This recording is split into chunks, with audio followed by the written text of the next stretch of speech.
আজকে পুরাই অন্যরকম একটা ব্লগ শুরু করতে যাইতেছি। আজকে আমাকে বাসায় অনেক মেহমান আইবে, আর এই মেহমান হয়েছে গিয়া সম্পূর্ণ এই নতুন নতুন মেহমান।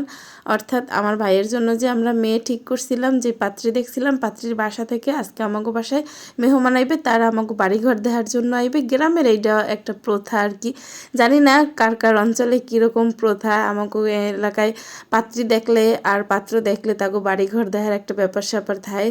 যাই হোক, আমাকে বাড়িঘর দেখার জন্য তারা আইবে আর কি। এই জন্য তাদের জন্য হালকা পাতলা আমাকে সামর্থ্য অনুযায়ী কিছু আয়োজন করতেছি। তো আজকের ব্লগে সেইটাই তুলে ধরবো। আশা করি আপনারা সম্পূর্ণ ব্লগটা দেখবেন। আসসালামু আলাইকুম সবাইরে, কেমন আছেন সবাই?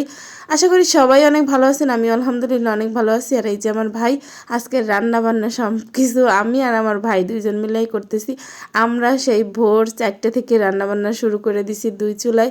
এই জায়গায় 1 চুলায় দিছি মিষ্টি কুমড়া ভাজি বসাইয়া, আর 1 চুলায় হয়েছে ভাত বসাই দিছি, আর 1 চুলায় আবার রোস্টটা ভাজতে নিতে আসি, যেহেতু রোস্ট ভাজতে অনেক সময় লাগে, আর এই জন্য রোস্টটা আগে থেকেই ভাজতেছি। আর এত ভোরবেলা রান্না বান্না শুরু করার কারণ হয়েছে গিয়া মেহমান নাকি সকাল 10টার মধ্যে এসে পৌঁছাইবে। যেহেতু রান্না বান্না একটু বেশিই করতেছি, এই জন্য এত সকাল সকাল উঠে 2 ভাই বোন রান্না বসাই দিছি। মিষ্টি কুমড়াটা ভাজি করছি মূলত আমাকে খাওয়ার জন্যই আর কি। সকালে আমরা এটা ভাত দিয়ে খামো। আর কথায় কথায় কিন্তু আমাকে রোস্ট রান্নাও প্রায় হয়ে যাইতেছে। আর মাঝে মাঝে আমি আবার ভাইরে চেতাইতেছিলাম, কি রে নতুন নতুন বিয়ে করবি, নতুন শ্বশুর বাড়ি থেকে মেহমান আইবে, জন্য কি বেশি এক্সাইটেড নাকি? খুশির ঠেলায় আমার লাগে যে ভোর 4টা থেকে উঠে কাজবাজ করতেছিস, কই ক্লান্ত তো হস না। আমার ভাই আবার মুসকি মুসকি হাসে আর কি। যাই হোক, ভাইয়ের বোনের এই খুনসুটি করতে কিন্তু ভালোই লাগে। আবার ভাইরা অনেক ধরনের অনেক গল্প টল্প করলাম আর কি ভাইয়ের সাথে। ভাই কিন্তু খুব ভালো রান্না করে। এই রোস্টটা কিন্তু ও অনেক সুন্দর করে রান্না করে। এই জন্য রোস্ট রান্নার দায়িত্বটা ওরেই দিছি, যে তুই এই তোর শ্বশুরবাড়ির মেহমানদের জন্য রোস্ট রান্না কর। তো সব কিছু যদি ঠিকঠাক থাকে তাইলে আল্লাহর রহমতে আজকে বিয়ের একটা ডেট পড়বে আর কি। এই জন্য আমরা বাসার সবাই একটু খুশি আর কি।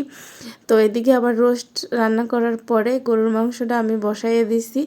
আর এদিকে আবার 3 চুলায় যেহেতু রান্না করতেছি, 3টা চুলায় দিলে সময় তো বেশি লাগার কথা না। আর মেহমান আবার আসার সময় প্রায় হয়ে যাইতেছে।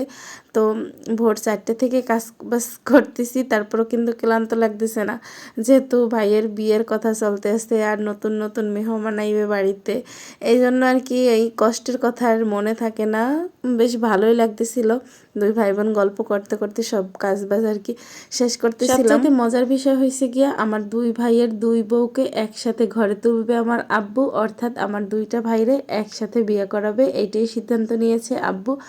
আর আজকে আমার বড় ভাইয়ের জন্য যে মেয়ে দেখছিল, ওই মেয়ের পক্ষ থেকে, মেয়ের বাড়ির পক্ষ থেকে লোকজন আসবে আর কি আমাদের বাড়িতে। আর সব কিছু ঠিকঠাক থাকলে, 2 বাড়িতে কথাবার্তা ঠিকঠাক যদি থাকে, ইনশাল্লাহ 2 ভাইয়ের বউই একসাথে আমাদের ঘরে তুলবে।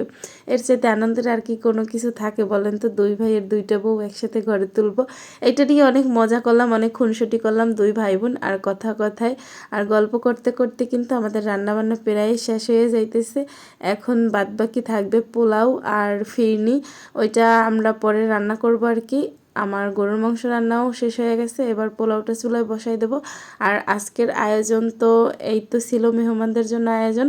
আপনাদের কাছে পুরো ব্লগটা কেমন লাগছে অবশ্যই কমেন্ট করে জানাবেন। আল্লাহ হাফিজ সবাইকে।